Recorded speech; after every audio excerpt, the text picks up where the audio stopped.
Olá, tudo bem? Você que é da noite, boa noite. Você que é do dia, bom dia. Da tarde, boa tarde. O importante é que estamos juntos aqui no nosso podcast Conexão com Marta Sibien e, assim, conectando corações de verdade. Cada terça-feira, um assunto impecável, gente. E hoje, para não ser diferente dos outros dias, lembrando que nós estamos com uma nova pessoa aqui na bancada, né? A Cigley. Ela está aqui para ajudar, para colaborar, para perguntar, porque o negócio nosso é perguntar. Nosso negócio aqui é questionar, né? Questionar, rir, né? Conectar corações. Gente, conectar corações é isso.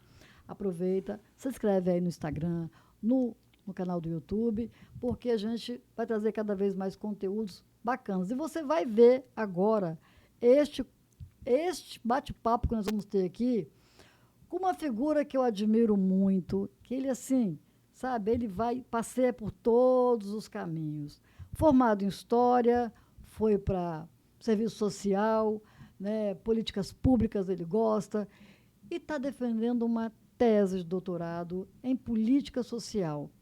Ele fala bem, ele gosta de humor, mas hoje ele não vai fazer humor, ele vai falar de coisa muito séria, mas que você gosta, eu acho que você vai curtir. Vamos falar com o Otoniel. E Tudo bem com aí, você, meu tudo bom? querido? Tudo bem, tudo ótimo. Vamos tentar bater um papo bom aqui hoje com todo mundo que está nos ouvindo aí, curtindo. Ele costuma fazer algo, né, do teatro, né, do cinema, então ele é um ator. Aqui hoje ele não vai representar, aqui ele vai falar, né, da sua tese de doutorado, que é um assunto muito pertinente, gente. Quando se fala em política social, o que vem à tua cabeça? Querida, o que vem à tua cabeça? Depois você fala. Porque na minha cabeça vem, né, nós trouxemos aqui várias pessoas, né, nós tivemos a campanha eleitoral em outubro, né, para prefeito, vereadores, nós trouxemos várias pessoas aqui. Para quê? Para alertar ou esclarecer a você a escolher, né, quem de fato pensa no ser humano, pensa na comunidade, pensa no povo em geral. E fizemos isso com maestria. Né?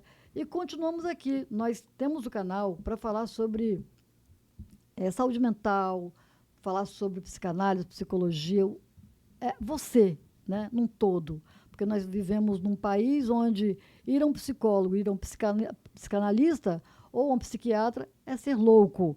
Não é. Infelizmente é assim, mas é cuidar das suas emoções. Né? Muitas doenças que nós temos advêm de quê? Das nossas doenças emocionais. E aí o físico não suporta e sofre. E com essa coisa do canal ser para isso, nós estendemos ainda mais. Por que é conexão? Por isso, para não ficar fechado só em um assunto. Né? Nós estamos aí ligados, conectados, para falarmos de assuntos pertinentes a todos nós. Vamos lá, Toniel. Então, deu para perceber o que vem na minha cabeça quando eu falo em política social. Né? Eu fui buscar lá a questão dos candidatos, esclarecimentos e tal. Qual é o tema? Você pode falar o tema ou ainda está em estudo o tema da sua pesquisa, da Não, sua não. tese? Assim, primeiramente eu queria fazer um pequeno comentário assim, para quem está ouvindo, que geralmente podcast você costuma terminar com pessoas encaminhando perguntas e quem está aqui respondendo, assim, eu não tenho resposta para quase nada. Verdade, eu Né? sei. Assim, quanto mais eu me aprofundo em algum tema, eu sei assim, eu não sei praticamente nada. Então, esse podcast pode terminar com eu fazendo perguntas. E aí, as pessoas que ouvem as perguntas vão se tocar nelas, elas vão tentar se aprofundar no conhecimento e depois a gente pode bater um papo depois. Eu gosto de aprender muito Vai em off. com as perguntas. Né? Então, assim, eu Sim. faço algumas perguntas na realidade, tento me aprofundar aonde já tem um debate Sendo feito, sendo né? feito, em momento algum você pretende uma verdade absoluta. Se o que eu estou pesquisando servir para fortalecer esse debate ganhar novas proporções, ótimo. Já está Já está muito bom. já tá muito Mas, bom. assim, fechar o assunto, impossível. Porque depois vem um pós-doutorado, né? para Não, dar continuidade. e assim, a realidade muda muito, né? Quando você termina uma tese, se você voltar para ler, você muda ela inteira. Verdade, Porque verdade. quando você chega lá, a realidade já está bastante mexida, bastante modificada.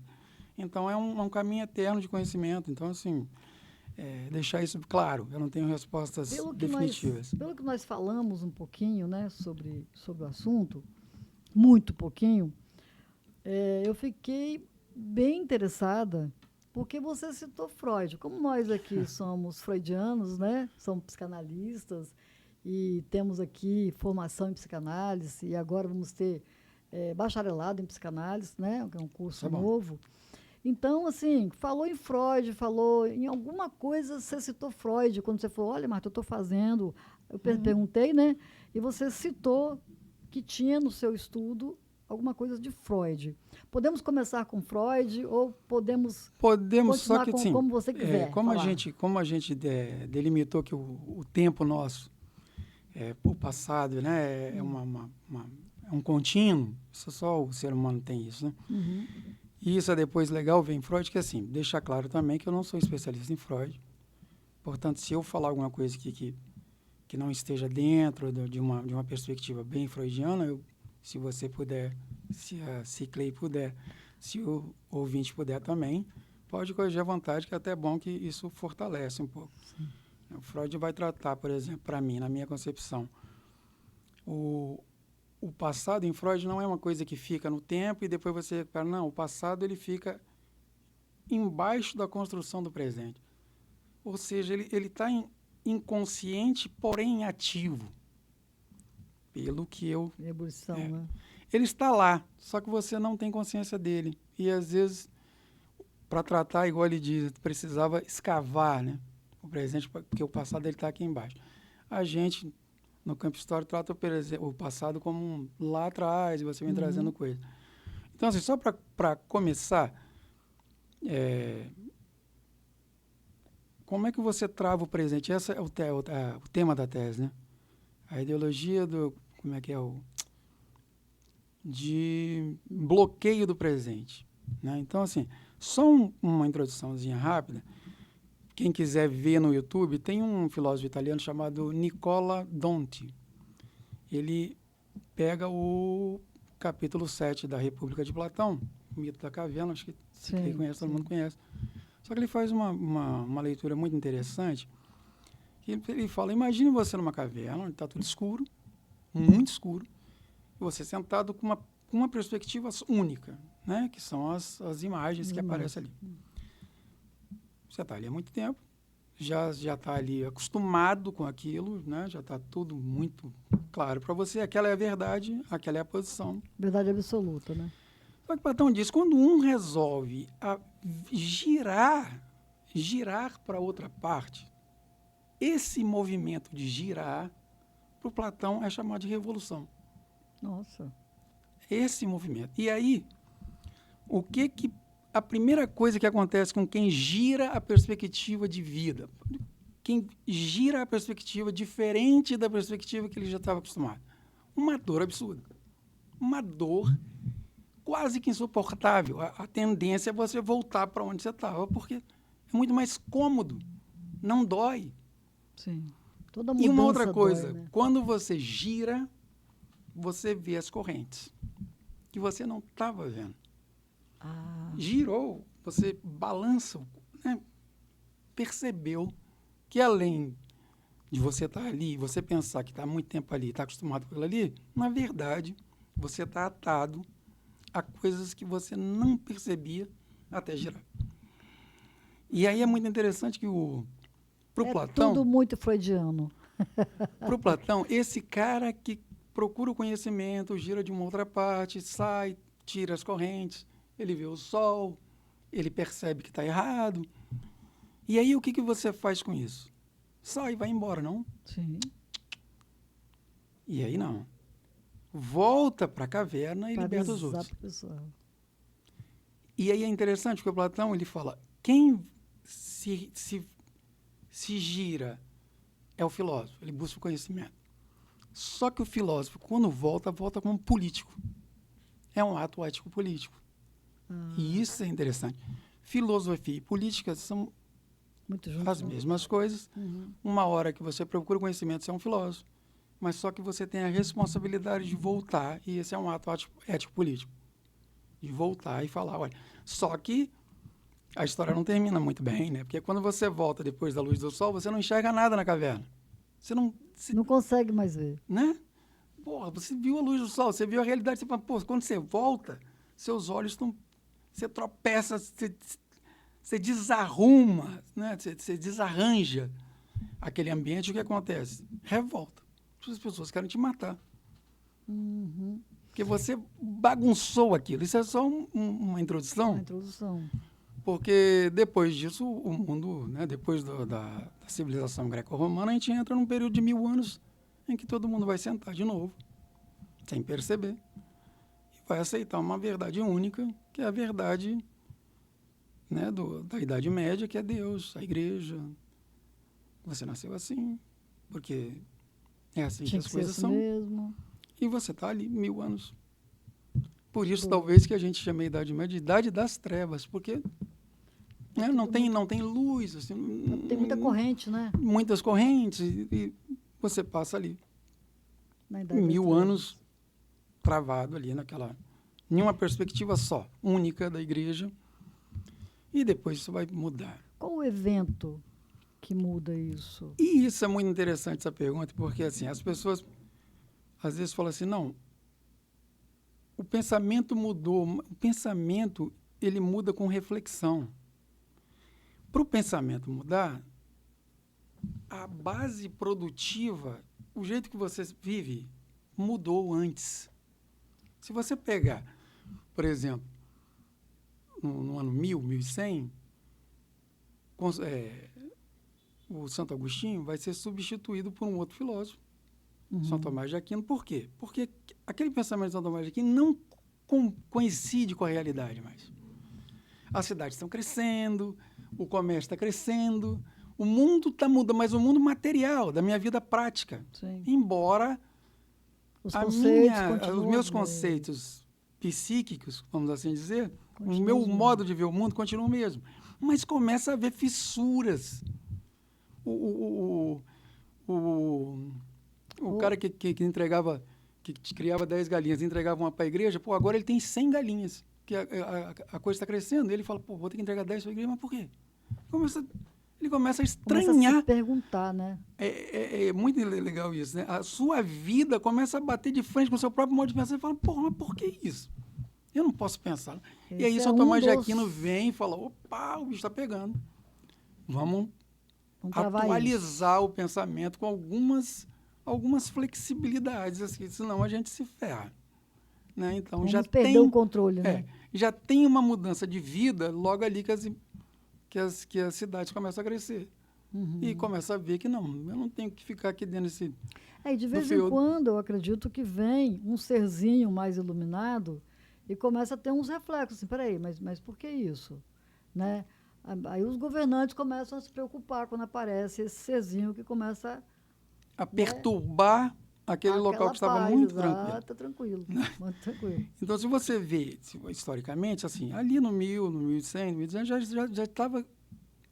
Os últimos estavam sendo os primeiros, os primeiros estavam sendo os últimos. Quando eu falo isso, assim, quem tinha muita terra começa a ver que... E quem está surgindo é quem? O comércio. E quem dominava o comércio? Porra do judeu, né? Aquele ser desgraçado que não tinha direito a nada, não tinha direito a estudar quase nada. A única coisa que ele podia fazer era comércio. Só que o mundo girou e agora ele está no centro da parada. Ele é o comerciante. Né? Todo mundo quer ser igual ao Ele judeu. É o dono do dinheiro. Agora virou a parada. E aí é muito legal, que aí você tem todo esse percurso do modo de produzir as coisas, né? Os mundos sendo descobertos, a América, Parará, você tem esse monte de coisa. Para você ter o Renascimento só em 1500. Ou seja, o pensamento é muito mais lento, a mudança do pensar é muito mais... Ela demora um tempo maior. E aí você tem o Renascimento. Renascer, né? Trazer de volta os mortos. Trazer os gregos. Trazer Aristóteles, trazer de novo. Para renascer, porque, na verdade, a gente morreu 1000 anos. Segunda... Sim. A Muito historiografia. tempo, né? É muito tempo. 1000 anos, pô, pelo amor de Deus. Mas aí sim, para entrar agora definitivamente no assunto, o grande boom que vai existir, o grande, para mim, e é o iluminismo. É a racionalidade humana no centro da parada. E o iluminismo nasce junto com essa nossa sociedade capitalista, sociedade burguesa, que assim se diz. E essa racionalidade é muito interessante, porque assim, o homem sempre tentou ser o centro. Sim. Aí, a gente era o centro do universo, a Terra, né? Centro do universo. Copérnico vai dizer, não, nós somos periferia, velho. O Sol é o centro. Isso já é uma porrada grande para quem tem o que a gente tinha. Senão, a gente é o centro. Né? Deus fez a gente e colocou no centro do mundo. Nós é somos. nós. Copérnico já tinha dado a primeira porrada. E aí, essa racionalidade iluminista, a racionalidade do capitalismo, ela é uma racionalidade muito interessante, porque, pela primeira vez, o homem começa a produzir mais riqueza do que precisa. Isso é inédito no mundo inteiro. Porque antigamente, antes do capitalismo, você tinha sociedades ricas, mas tinha necessidade de muita coisa. Pela primeira vez, As o trocas, né? homem articula uma ideia de que nós saímos do mundo da necessidade para o mundo da liberdade. Porque nós temos mais do que precisamos. A gente produz mais alimento do que precisa. Uhum. A gente produz mais máquina do que precisa. A gente produz tudo mais. E então o homem... Aí vem a inquietude, né? Aí que entra o É. Freud, gente. Sim, O também. Freud tá desde o Mas olha começo. só, eu queria pegar um gancho antes do Freud, que é muito maneiro. Quando o capitalismo está desenvolvendo a riqueza, Marta, Ciclei, os caras que estão ficando ricos, eles não sabem como Investir, como não, eles não fazer. sabem de onde vem, como é produzido isso, não sabe. O grande debate que tem no século XIX, até Marx lançar o Capital, em 1867, o grande debate era o seguinte, bicho, como é que esse cara fica rico? Como? Ó, o Adam Smith, por exemplo, em 1776, lançava A Riqueza das Nações. Está todo mundo tentando falar assim, ó, a riqueza é assim que produz. De onde vem? Porque o comércio, na verdade, é uma soma zero. Assim, é você pegar um negócio aqui por 10 e vender por 15. Mas isso não gera. Não gera. Não. Gera um lucro na hora da troca. Mas troca de cebola. Como é que essa classe fica rica? Da onde vem essa riqueza? E outra pergunta doida que os caras ficavam malucos. Se a gente produz mais que precisa, por que o capitalista é milionário, tem muito, e o trabalhador pobre, paupérrimo? Essa é a grande pergunta. Se eu trabalho tanto, né? E aí vem o que é política social. E aí, nesse período, cria-se a chamada questão social. É uma questão social.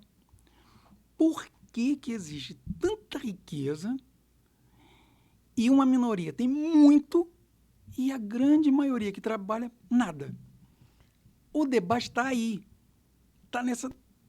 Se você viu Marx, se você leu Marx, ele está o tempo inteiro citando, pô, mas o Stuart Mill fala isso, o David Ricardo fala isso. Eles estão tentando falar.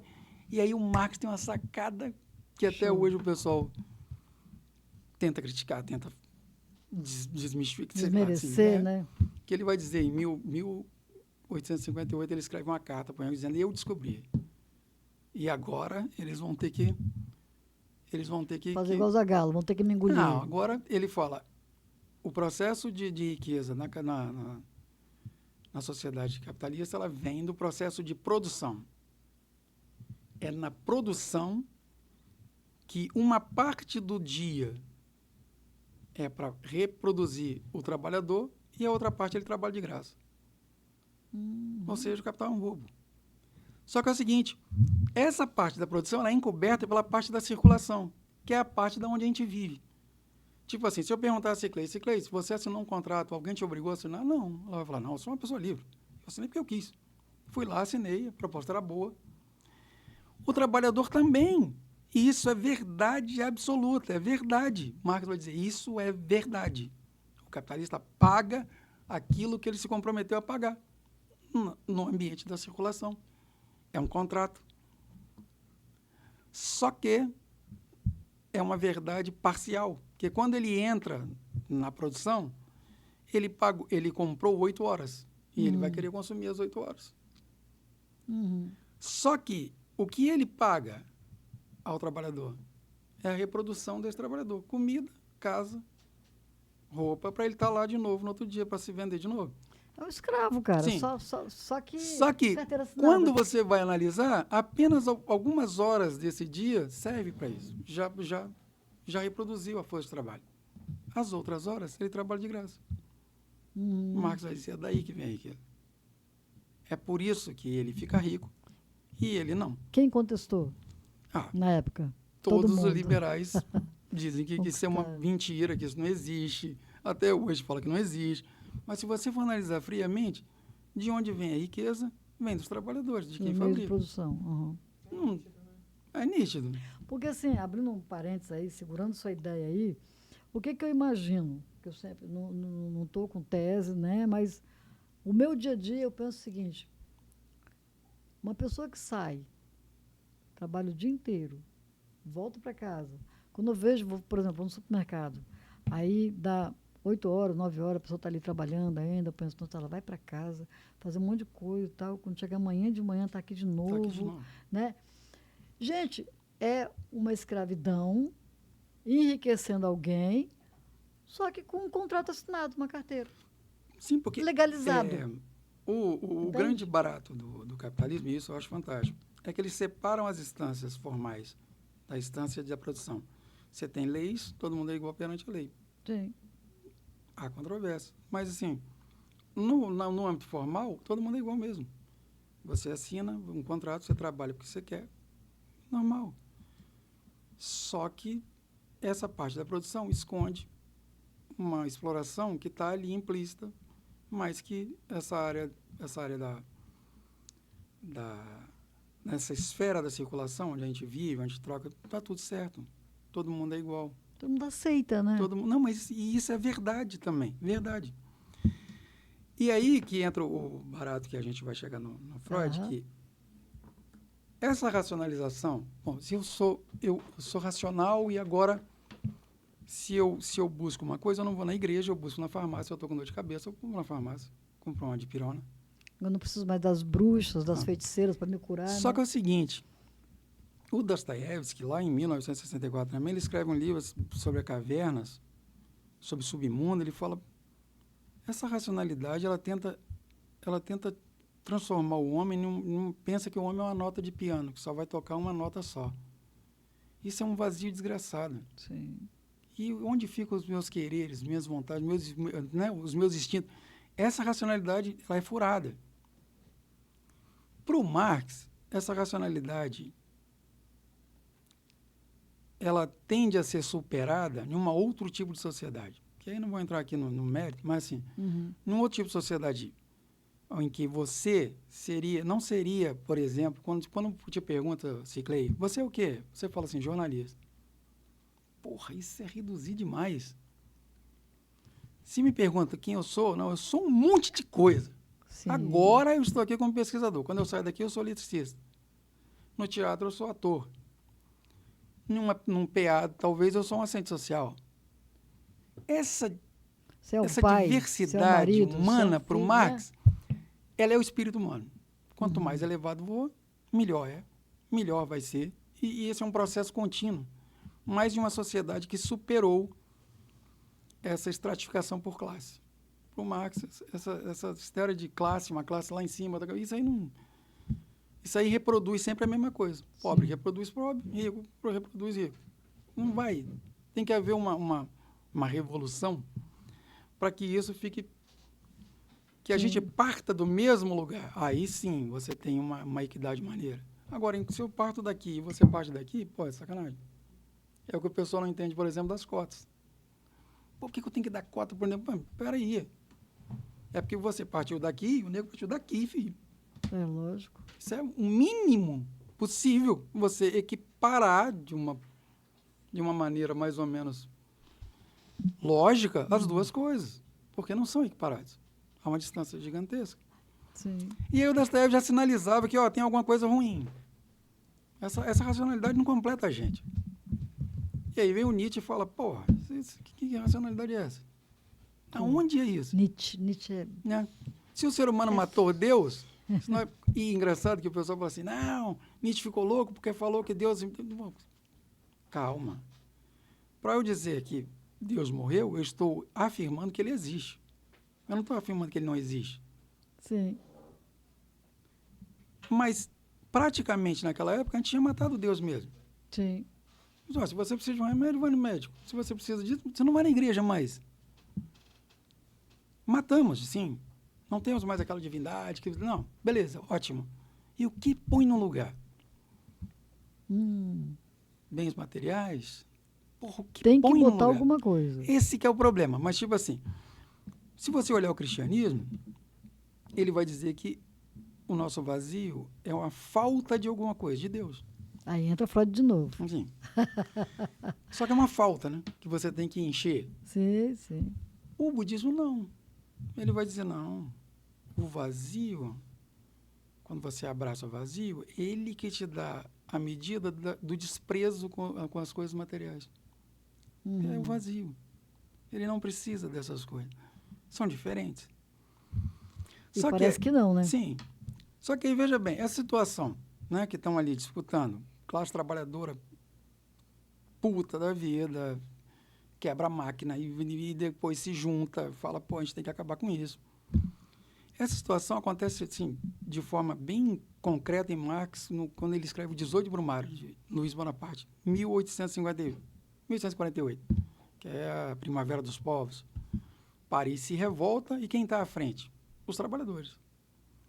A massa. E aí Marx começa a ver o seguinte, cara, quando tudo está caminhando para um lugar muito bom, os trabalhadores tomaram consciência de si, um movimento estranho acontece. A classe média toma conta da política, inesperadamente o povo se une com ela e elege um sujeito impensável, que era o sobrinho do Napoleão. Não tinha nada a ver. Um camarada assim. E assim, reportam ele ao passado, o sobrinho do Napoleão. E por que isso? E aí que a gente vai... Nessa ocasião, Marx, ele não para analisar isso, ele fala assim,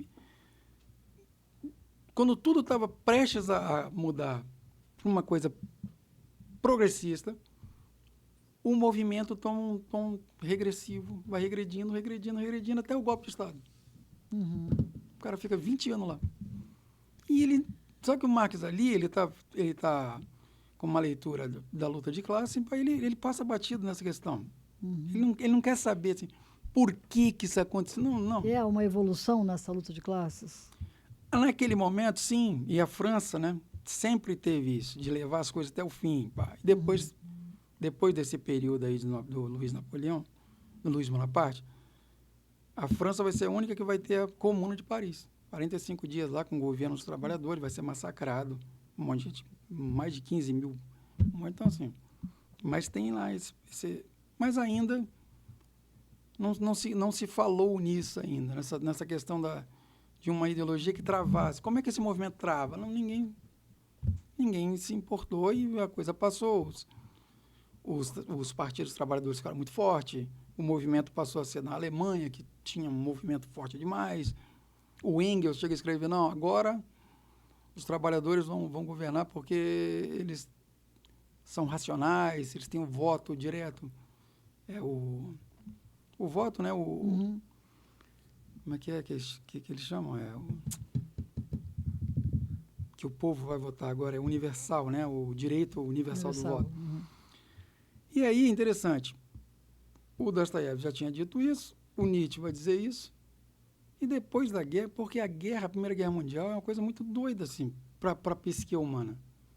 Veja, você está no centro, você é racional, e de repente entra numa guerra, milhões de mortos, como? E uma guerra estranha, porque a Primeira Guerra Mundial foi totalmente diferente da Segunda. A Segunda, um monte de gente tentou falar, não, vamos parar com isso, mas para a Primeira, não. A França todos. e a Inglaterra era até massacrar o outro.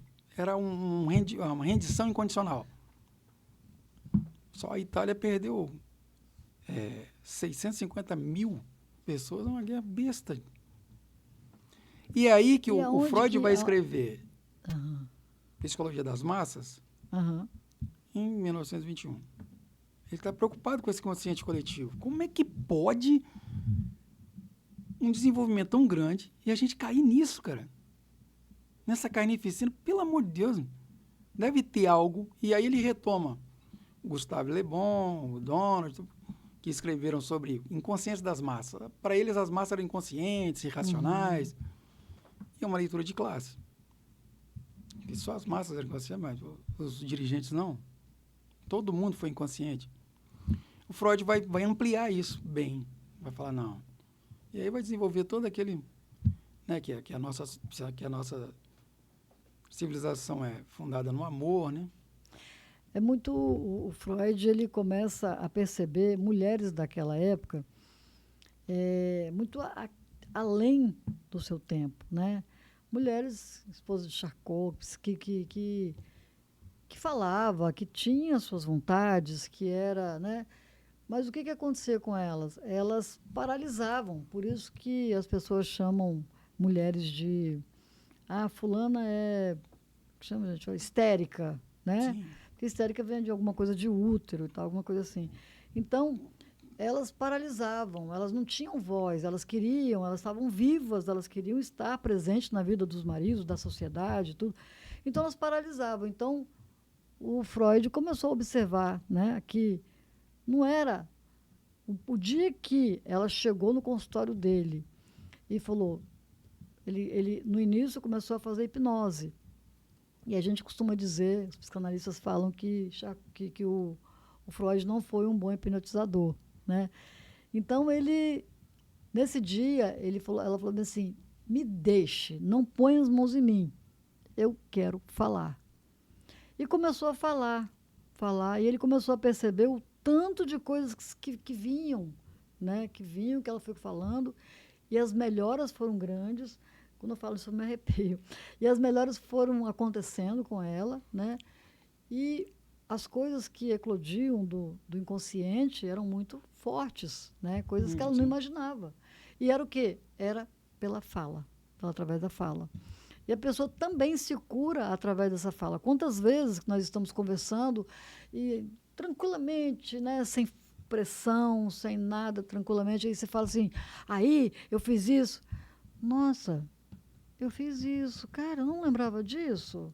Aí você começa a lembrar de uma coisa, de outro, e depois faz um grande sentido, né? Quando você vê lá os sonhos, né, de Freud, foi a primeira grande coisa que ele fez foi, né, o livro dos sonhos. Quando você vê o caso do menino Hans, né, e tantos outros, a Ana O, né, que era um pseudônimo. Então, você vai vendo como de verdade, o inconsciente é que guarda tudo. Comanda, né? o Comanda, subconsciente, você né? percebe. Você vive assim, ó, efervescendo, assim, de vez em quando você olha para uma coisa, você lembra, assim, isso sabe, você faz associações, aí você tem reações adversas que você fala, gente, por que eu tenho isso? Por que eu sinto isso?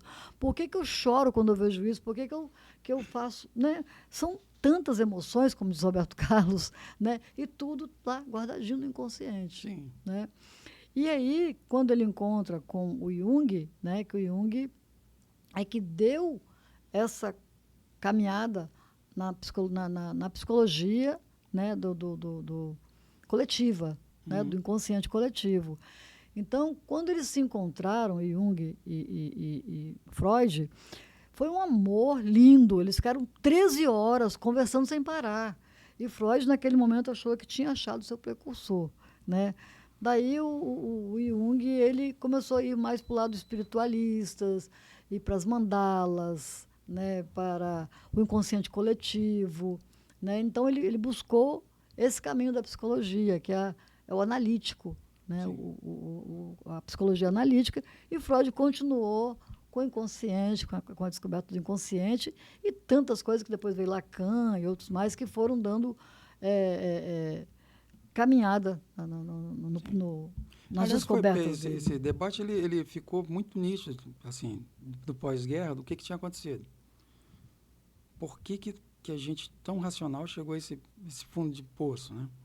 E aí tem um filósofo italiano que ficou preso, que é o Gramsci, que ele não é um autor que pega muito Freud, ele mesmo fala, eu não conheço a obra do Freud, mas ele vai trazer algumas coisas que são muito interessantes, principalmente porque a gente está escrevendo, que é o seguinte: o fascismo, o primeiro movimento de regressão que tem, porque veja, o que tem na Primeira Guerra Mundial? Primeiro, Revolução Russa, uma revolução de verdade, num país gigante, uma revolução com o nome de comunista, que depois de 1928 tem os seus percalços, né, com Stalin e tal, é outro assunto.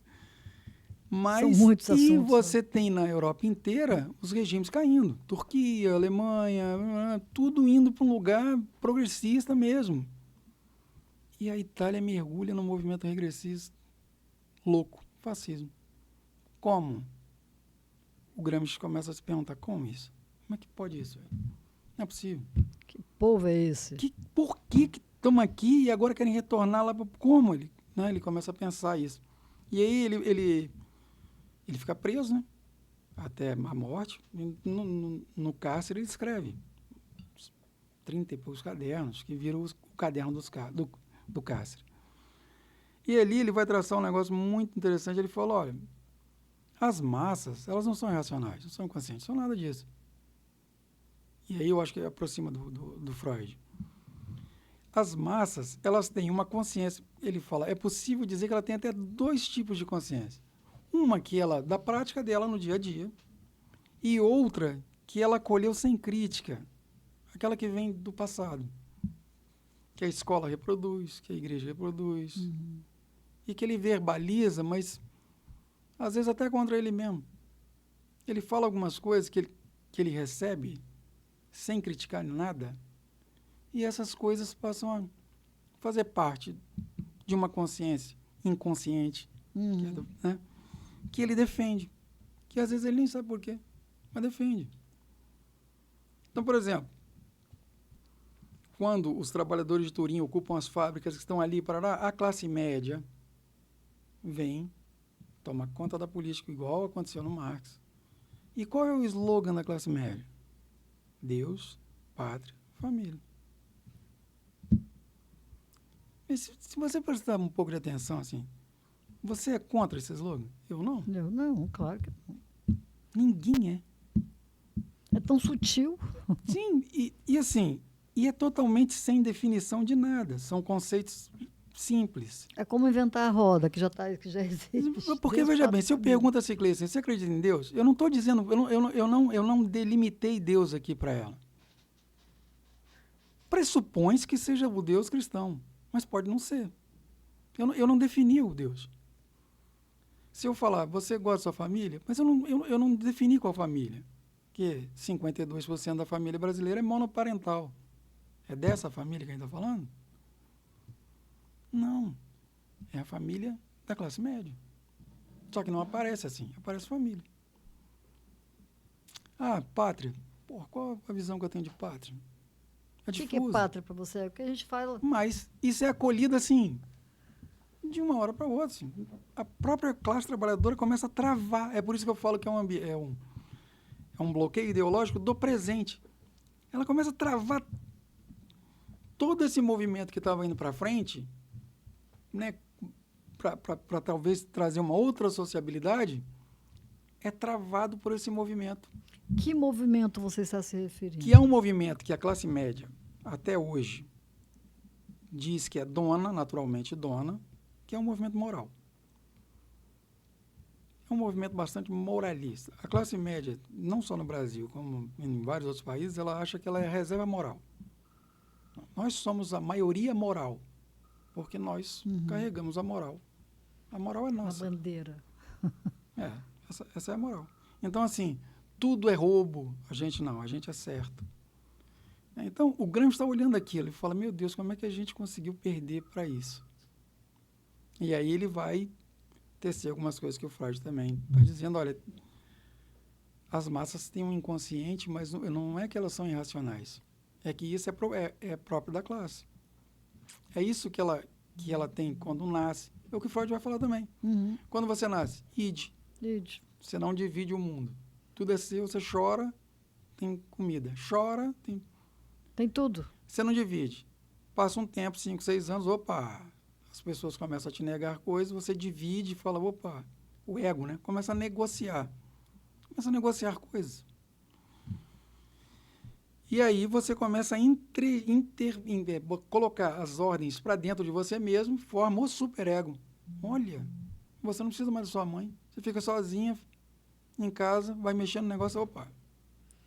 O seu superego te avisa o seguinte, ó, né? não pode fazer isso. O Freud vai desenvolver isso. Uhum.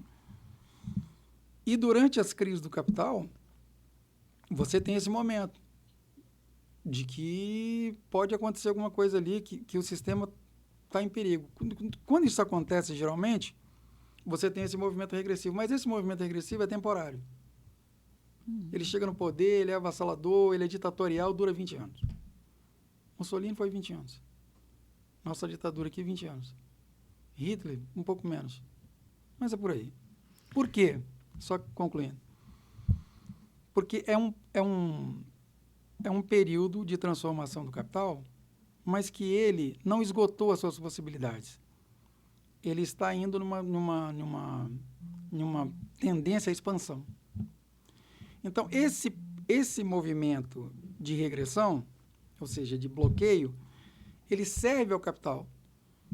Porque é um movimento que você trava a classe trabalhadora na força, na porrada, e constringe ela ali enquanto a expansão do capital vem. Isso aconteceu, por exemplo, depois da Segunda Guerra Mundial com o welfare state.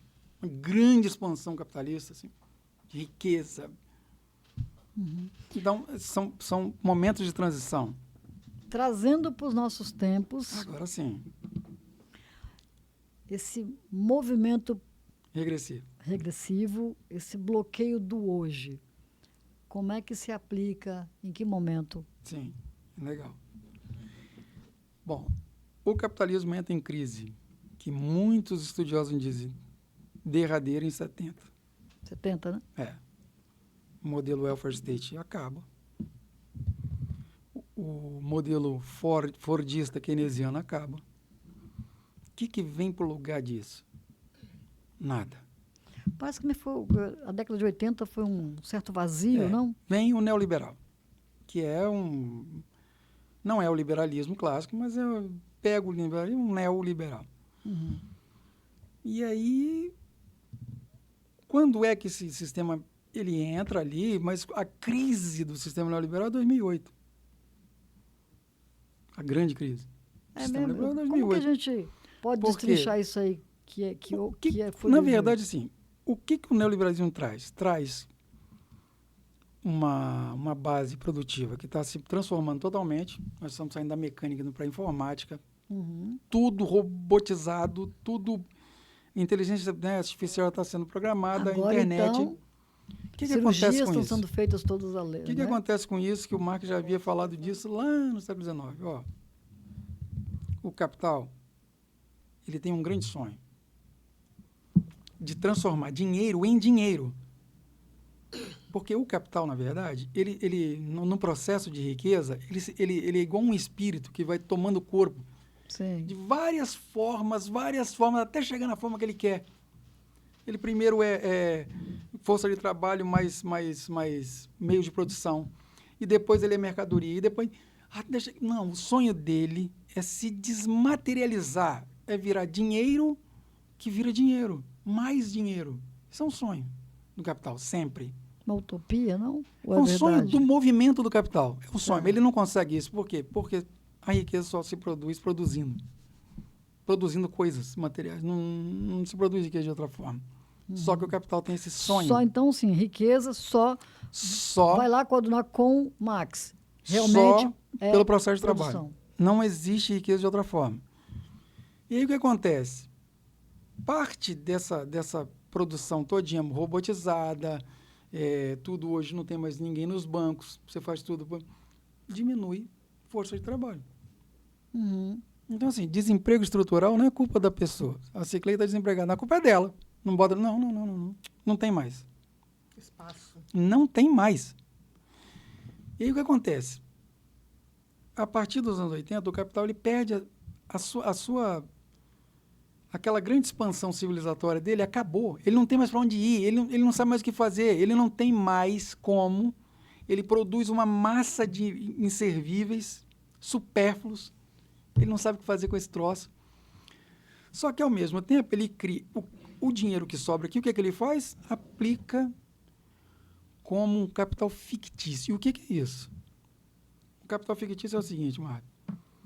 Eu compro o futuro. Fictício. Como é que eu sei o que tem no futuro? Eu chego aqui onde tem plantação de café e compro a safra de 2030. Como é isso? E aí, depois que eu posso passar para você passar para ela, isso vai gerando uma bolha de um dinheiro que não existe. Ele não existe materialmente, ele está longe de existir. Um dia. Ou seja, o capital entrou numa fase que ele antecipa o futuro. E, por outro lado, você tem um movimento que está dizendo, vamos para o passado. Entende? O movimento moral diz, não, o certo está no passado. Mas ele está, ao antecipar esse futuro, ele quebra o presente. Por quê? Porque não tem mais emprego nenhum. Será que isso está deixando tanta gente com depressão? Ah, mas é uma das causas tá tudo bagunçado, ansiosas, né, e tal, tudo mais.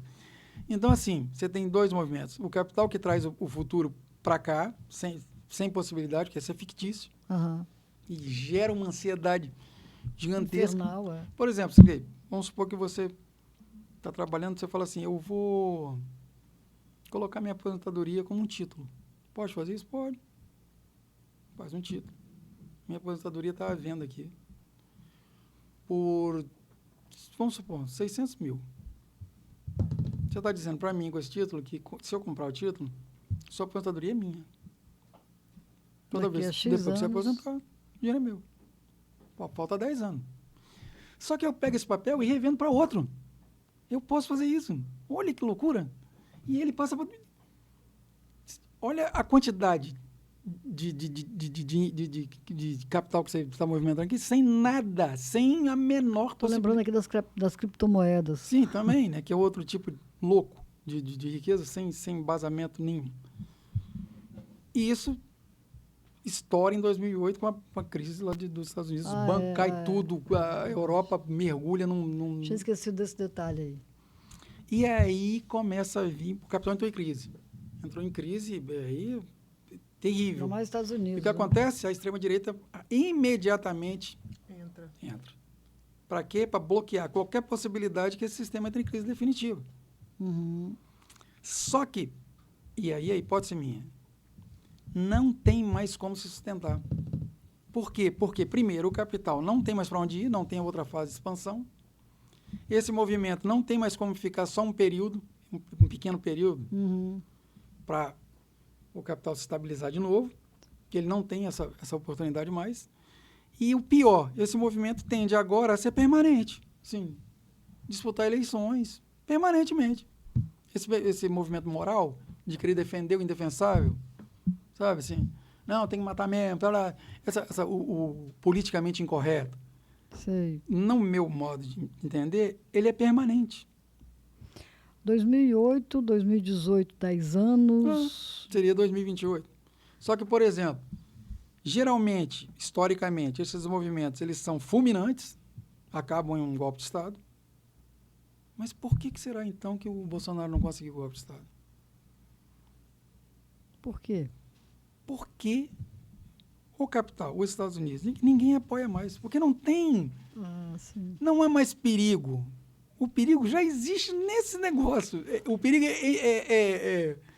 tá aí. Faz parte agora. Parte inerente, sabe? O novo normal é isso. Não tem mais. Tipo, os Estados Unidos olham e falam, eu não vou bancar um golpe no Brasil, para quê? Qual é a minha intenção? Qual é a contrapartida? E outra, o que eu estou pensando aqui na economia para depois a classe dirigente do Brasil retornar e a gente, né, crescer? Não tem. Mas por que o Maduro fica lá fazendo aquilo lá? Porque é bobo? Não, olha só. Tem uma grande diferença.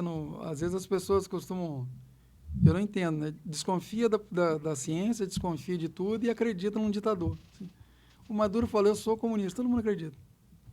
É mesmo? Mas comunismo não é isso. existe. Aquele jeito de comunismo ali não O existe. Kim não. Jong-un diz, eu sou comunista, todo mundo acredita. Não, ele é um ditador sanguinário, violento, vagabundo, isso não tem nada a ver com isso.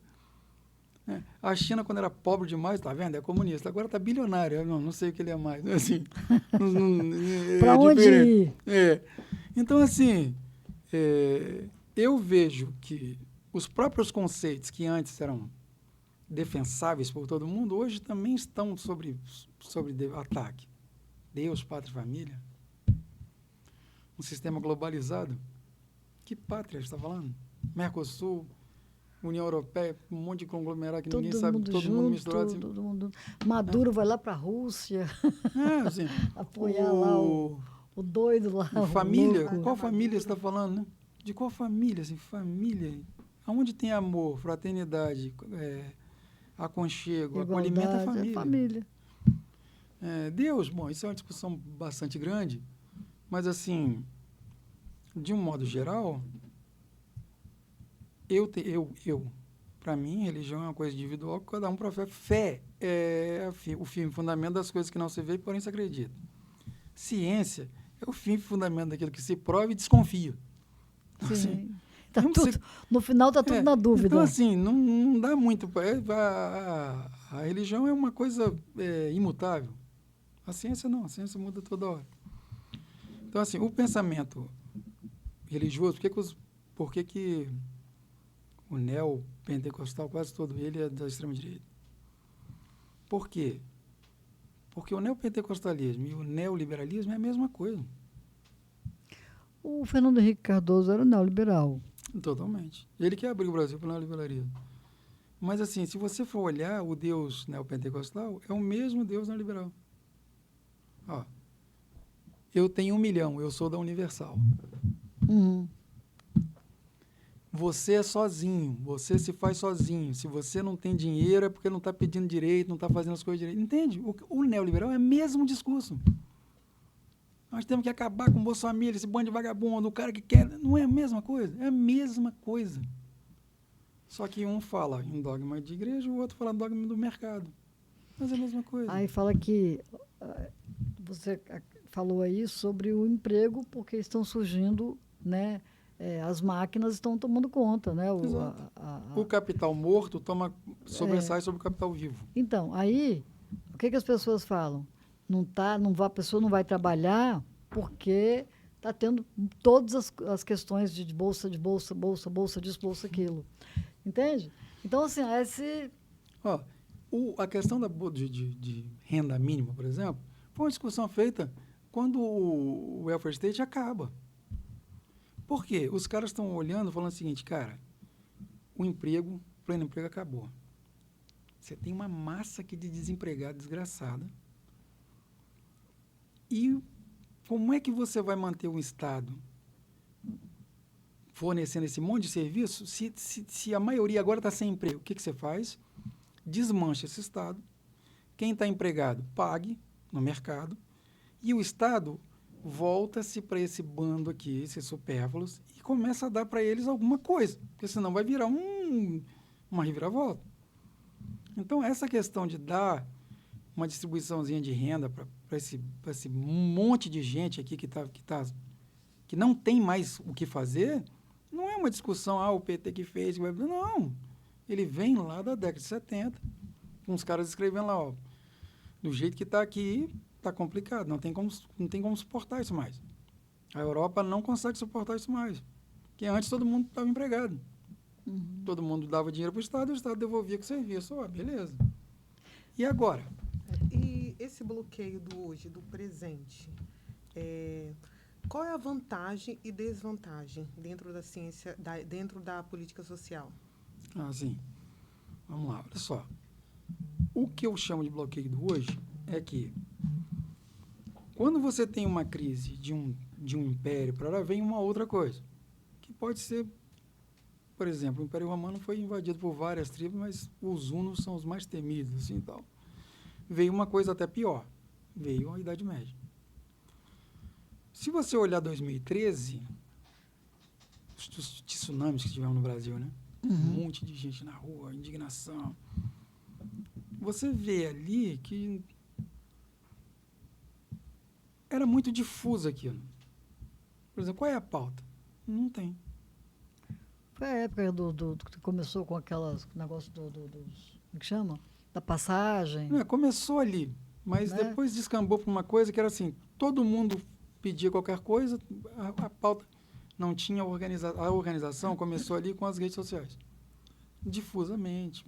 Só que no meio você já viu, começou a ver que o movimento que era político, e aí eu vou te responder, começou a se transformar em apolítico e depois contra-político. Esse é o problema. Quando você tem uma divergência política, é saudável. Eu acho extremamente saudável. Tipo, você pode chegar para mim e falar, eu discordo do que você está falando, porque na minha perspectiva é isso, isso e isso. Pô, que maneiro.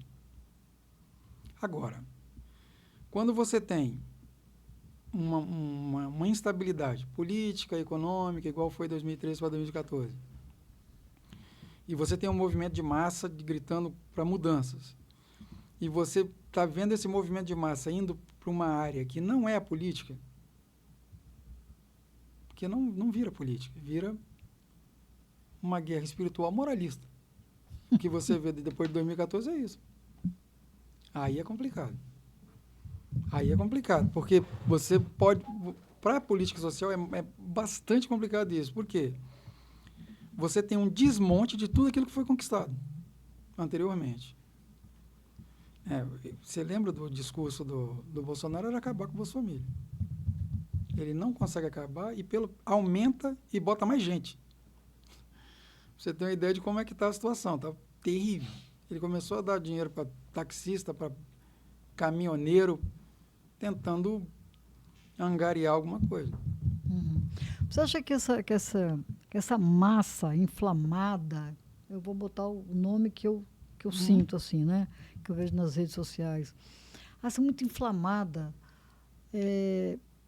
qual é o cerne de verdade, assim, dentro dessa sua perspectiva de pesquisa aqui, qual é o cerne de verdade?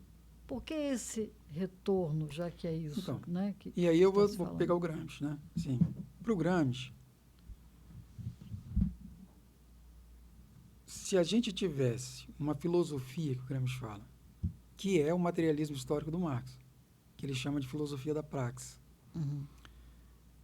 e essa filosofia fosse a visão de mundo das classes subalternas, em um momento de crise a gente faria a revolução tranquila. Porque ela saberia que aquilo ali é racional e ela levaria aquilo até o fim, porque ela está consciente daquilo. O grande problema é que, geralmente, as massas são relegadas uma consciência fragmentada, uma visão de mundo caótica, senso comum, Sim. que ele chama de senso comum. E que nessas horas de crise, ela se apega ao que ela acha mais precioso para ela. Deus, pátria, família. E é mesmo. E é mesmo. Por isso que o slogan é sempre. Não muda. Hitler, Mussolini, Brasil, Deus, pátria, família. Que é muito mais, está muito mais no inconsciente, é muito mais aceitável do que você falar assim, vamos mudar tudo isso aqui. Meu Deus, imagina. É aquilo que eu comecei a falar no início. Entendi. Pô, vou ter que tirar minhas correntes, vou ter que sair daqui, vou ter que... Ai, dá muito trabalho. meu pai, é muito trabalhoso.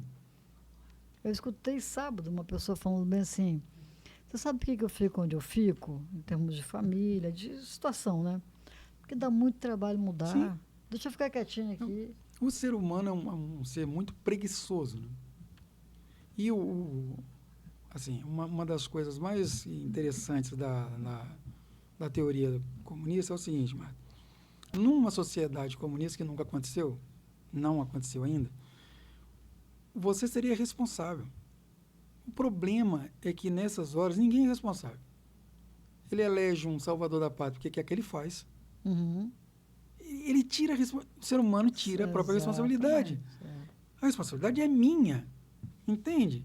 Se eu giro para um outro local, eu tenho que assumir essa responsabilidade. Eu tenho que me livrar dos grilhões, eu tenho que voltar e falar e agir, né? É eu por eu. Sim, se cada um de nós, a grande revolução é a gente, né? É essa virada que deve doer bastante, mas que vale a pena. Quer ver? Num sonho, o que é o senso comum da vida? Jamais você se rebelar contra seu pai, contra sua mãe, contra um irmão seu. É não matar ninguém, né? Mas o mais terrível seria você matar pai, mãe, irmão, né? Sim. Aí você sonha que fulano matou sua mãe, ou que fulano matou seu pai, ou que fulano matou seu irmão. Aí você sonha que fulano... Até no sonho a gente substitui o desejo que a gente tem. Sim. É tão, né, estarrecedor essa realidade, você matar um pai ou matar a mãe, mas se você sonha, você acorda assustado, nossa, eu sonhei que fulano estava matando mamãe, não sei o quê, mas será que não é você que estava matando sua mãe? Sim. Mas isso não pode aparecer, entende? Então são sensos comuns, são... Né? E uma outra coisa também é que, por exemplo, o Gramsci vai chamar isso de elementos de hegemonia dentro da sociedade civil. Por exemplo, é totalmente... É até louco isso, né? Você esperar que o seu filho, quando atingir uma idade de 12, 13 anos, não se rebele contra você. Isso é impossível. Claro que sim. É o processo de personalidade. Ele, por ter você por referência, vai atacar você de todas as formas. Ele se diferencia de você. Então, assim, você é um desobediente. Não, tem que ser. Senão não acontece. Não é normal. Senão ele vai ficar o tempo inteiro do seu lado. Ele não vai, entende? Se estruturar. A personalidade, ela só acontece quando você encontra no outro referente para se diferenciar dele. Porque se for para ficar igual, qual é a lógica disso? Né? A minha filha caçula, com 14 anos, ela não queria sair comigo de jeito nenhum. Nem com ninguém, só queria ficar sozinha em casa. Aí um dia eu falei assim, cara, como assim? Você vai sair sim comigo. Você vai sair. Não vou. Você vai porque eu não vou largar você sozinha aqui, eu sou responsável por você. Aí ela, você quer saber? Eu não gosto de você. Eu olhei para ela e falei assim, qual é o problema? Quem disse que você tem que gostar de mim só porque eu sou sua mãe? Mas enquanto você estiver aqui, gostando ou não, você vai sair comigo. Não. Eu não chorei, eu não reclamei, eu não fiquei zangada, não fiquei triste. Não. Acho que é porque, assim, você já estava preparada que nessa fase... Eu nem sei se eu estava preparada, eu só sei que que depois, quando ela atingiu lá seus 22 anos, ela falou assim, mãe, você desculpa, tá? Eu acho que eu estava doida. Eu falei, não, você estava adolescente. Adolescente, você está se diferenciando. A Fernanda, que é minha filha, às vezes a gente fala assim, não, nós vamos lá na casa do Gazu, não gosto de amigo de vocês nenhum. Uai, ai, que legal. Tá certo, né? Eu não tenho, mas aí eu sacanei ela também. Eu não gosto de amiguinho seu também, nenhum. Não estraga aqui. Então, assim, né? Pra a coisa ficar correta. Pra ela perceber que não, isso é normal, né? Mas, não, assim, para eu acho que fechar, porque já estamos em cima, eu acho que esse movimento é um movimento que não tem... Primeiro, ele não consegue ser como os outros. Primeiro, porque ele não tem um suporte do capital para uma outra expansão. Podemos ficar, então, tranquilo que não vai ter tranquilo por um lado, mas, assim, por ter... outro, é um movimento que tende a se prolongar. Assim. É um movimento que tende a ser eleitoral, a ter uma gestão que tira tudo, outra gestão vai lá né?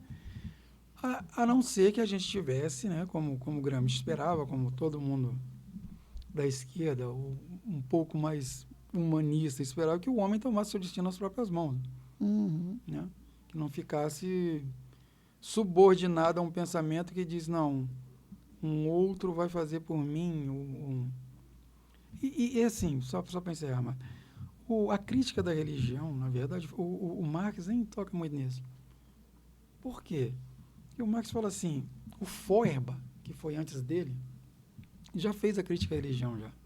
Feuerbach escreve um livrinho chamado A Essência do Cristianismo. E lá nesse livrinho ele vai falar assim, ó, Deus é um produto da mente humana.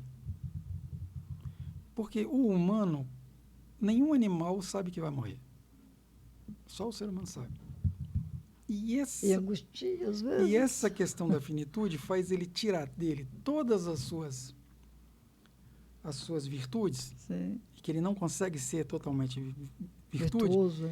põe em um outro ser que, a partir de um momento, ele aliena as suas virtudes e essas virtudes começam a dominá-lo.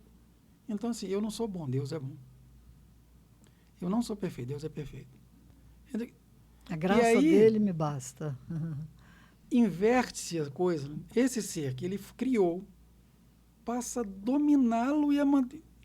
E o Marx fala, acontece na produção da mercadoria a mesma coisa que acontece na religião. O homem que produz a mercadoria não se reconhece nela. Na produção, quando sai o produto final, o cara que fez não se reconhece nela. Pô, como é que... É um estranhamento, assim, né? E o dinheiro, ele rompe totalmente as nossas relações. Tipo, Cleide, se eu te perguntar agora assim, o que você tem vontade agora? Você vai falar para mim, um café. Parece que o café que vem para você, que vai satisfazer você, é uma mercadoria que você foi no supermercado e trocou por outra mercadoria, dinheiro. É verdade. Só que essa coisa simples, que é simples para a gente, todo mundo faz isso todo dia, para o Marx, é de um mistério tão gigantesco. Sabe por quê? Porque você ignora toda uma relação humana que gerou esse ato. Veja, teve o plantador, o cultivador, o cara que tirou, o que secou. Imagina. Para chegar até aqui, né? Isso é uma relação humana gigantesca de trabalho que chega para você na forma de café. Só que para você, para mim, o café já está pronto. É uma mercadoria. Como? Como é que o ser humano consegue fazer isso? O Marx pergunta. Né? É um quiprocó, ele mesmo fala. A mercadoria começa a se personificar e a gente começa a se coisificar. Uhum. E aí você está no ponto de ônibus com o iPhone, o cara chega e te dá um tiro na cabeça, só pega a mercadoria. A mercadoria! A mercadoria é a coisa, é a persona. O ser humano não. O ser é a coisa, descartável. Ele se intriga nele, ele fala, como é que pode? Como pode um produto feito da mão do homem se autonomizar e mandar no homem? Como é?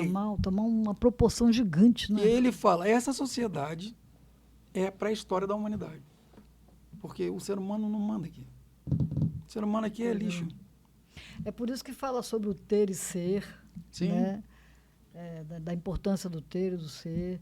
E assim, vem tantas lembranças minhas aqui. O Mujica, né? O Mujica que fala, eu não tenho propriedades, porque senão vou ter que tomar conta dela. Né? E eu não vou ter tempo. Eu não tenho tempo para mim. Ó. Se eu tiver um monte de propriedades, você não vê Wagner, um amigo nosso.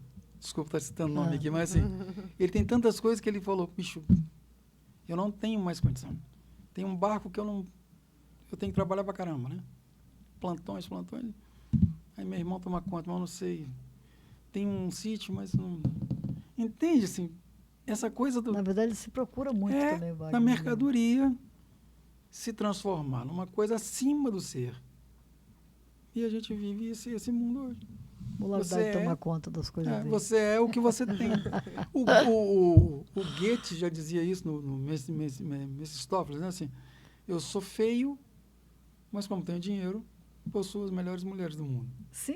Assim, me lembrei de um monte de jogador de futebol aqui agora. Sou paralítico para lá, mas como tenho dinheiro, vou nos melhores lugares, que eu sou o dono do dinheiro. É desse jeito. E são essas perguntas também que eu faço, entende? Assim, que eu faço para mim mesmo, assim. A questão do escravo, da mão escrava, que só se consolidou através do contrato da carteira, dessas questões do ter e do ser, dessas aparências. E as redes sociais também estão fazendo muito isso, né? Todo mundo muito feliz. Assim,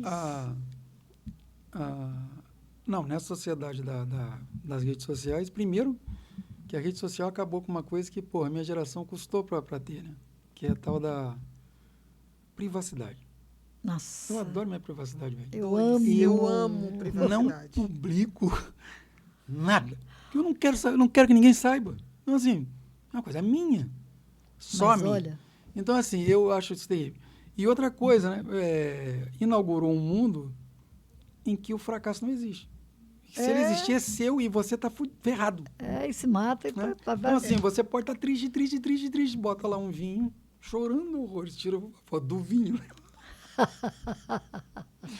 Para que as pessoas que olham e falam, não, a pessoa está tomando vinho, mentira. Nossa, como é? Que entra quando você falou, né, no meio da entrevista, que geram mais ansiedade. Sim, Geram demais, mas todo mundo é feliz. Totalmente. Aí você está aqui, desculpa a expressão, fudido.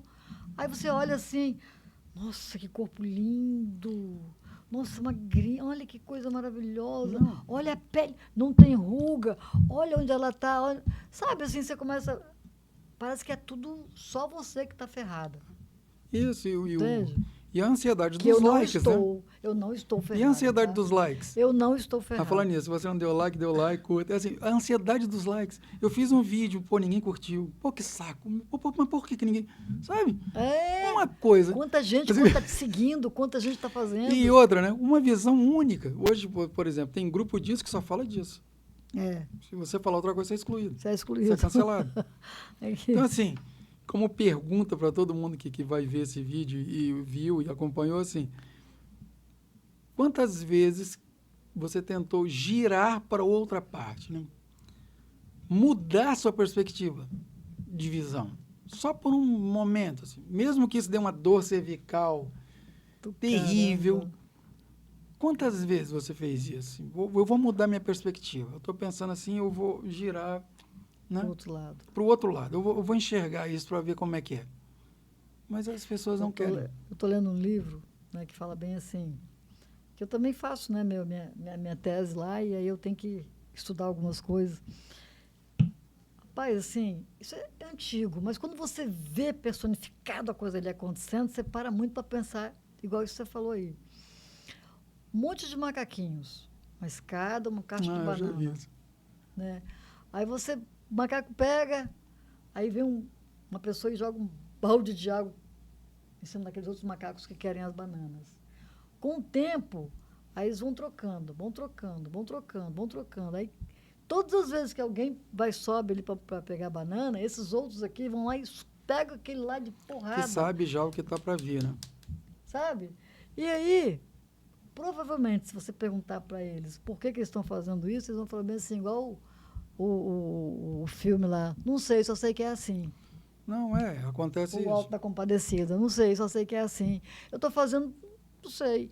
E eu sempre fui chamada muito de rebelde por causa disso, porque eu sempre me questionei, mas por que eu estou fazendo isso? Porque me ensinaram, porque falaram que é assim, ou porque eu quero fazer? Por que tem que ser assim? Né? E tem uma coisa que a gente está vendo agora com o advento aí das chamadas inteligência artificial, que não é, né? Fabricado pelo homem é inteligência. É só. Mas tudo bem. Que é o problema, Marta, que a gente vai cair no Freud de novo, que é a falta de exercício do raciocínio. Veja, se eu quero saber de uma coisa, eu pergunto para a Alexa. Uhum. Tudo está pronto. Se eu quero chegar num lugar, eu ponho no Google Maps.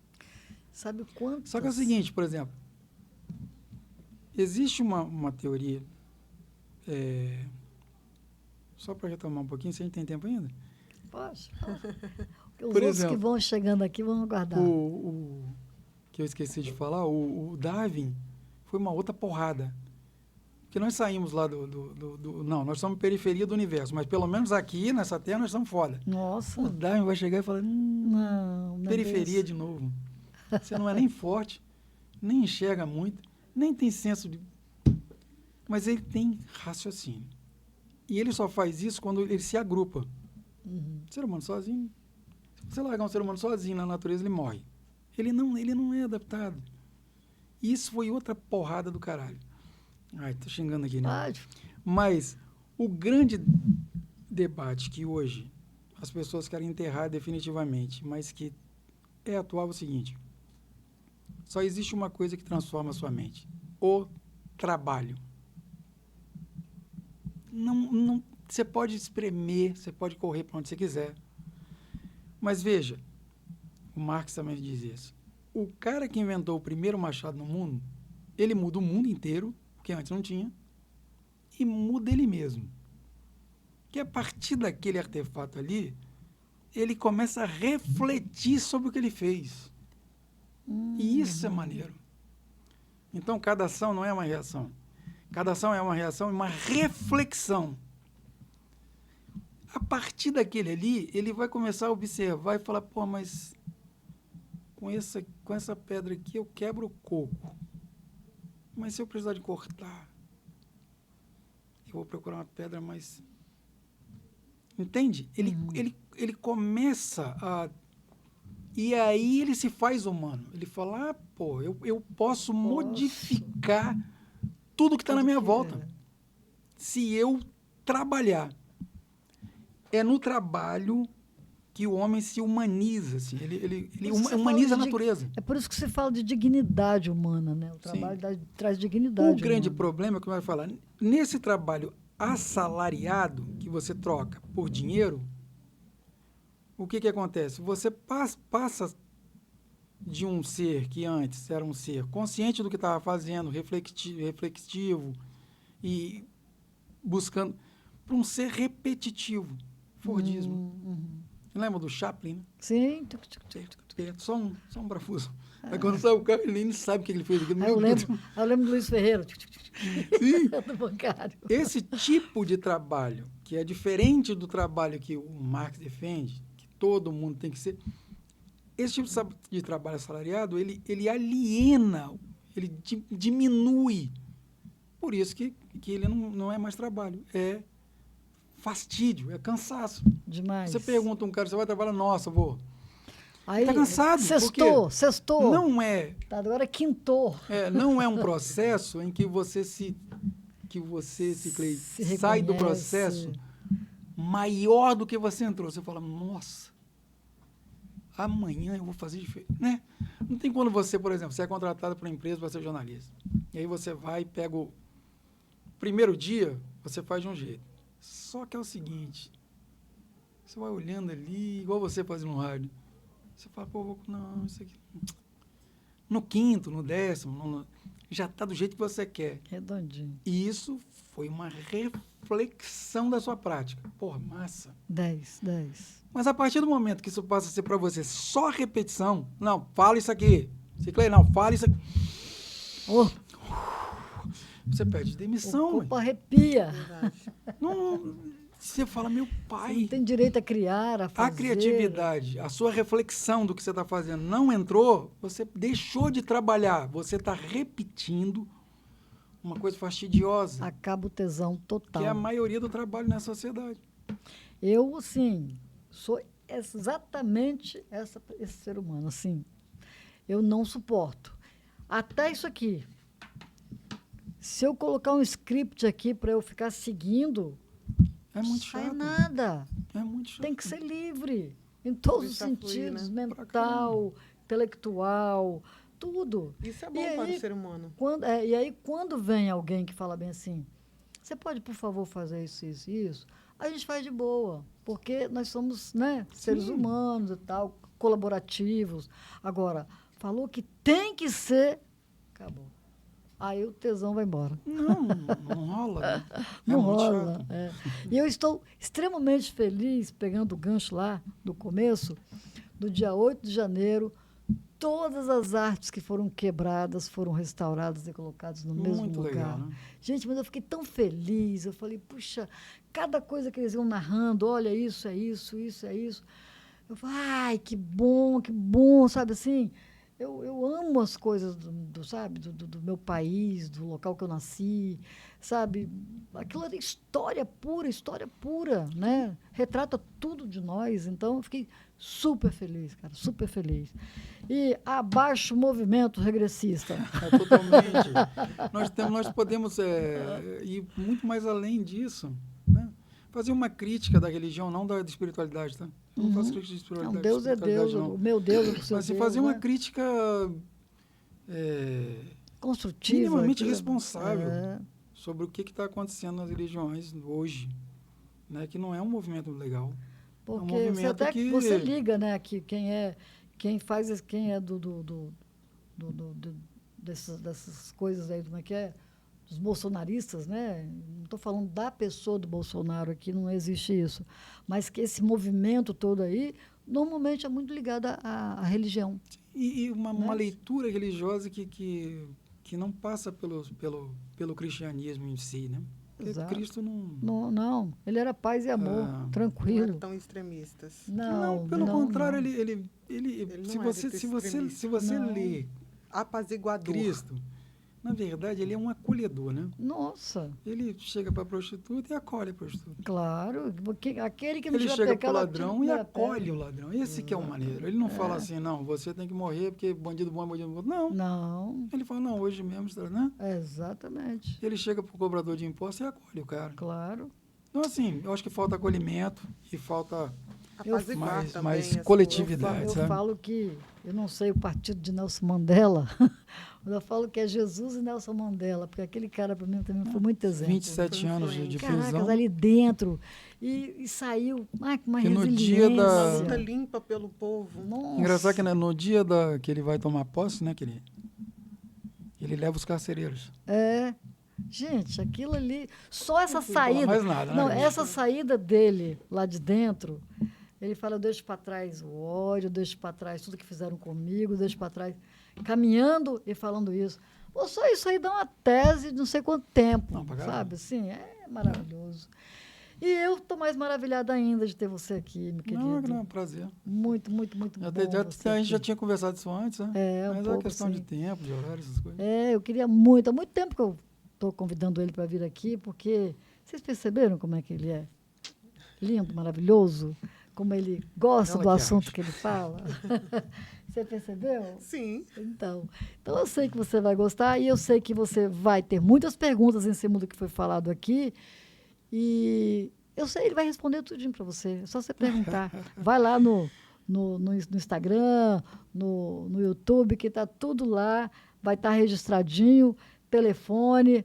Aí, se não tiver o telefone dele, a gente coloca para você e está tudo certo. É isso aí. Tá bom, queridinho? Vamos nessa. Muito obrigado, eu agradeço Obrigado a minha vocês. equipe, agradeço a você, Obrigada. Felipe, a todo mundo, porque a gente não faz nada sozinho. Com certeza. Certo? Trabalho coletivo.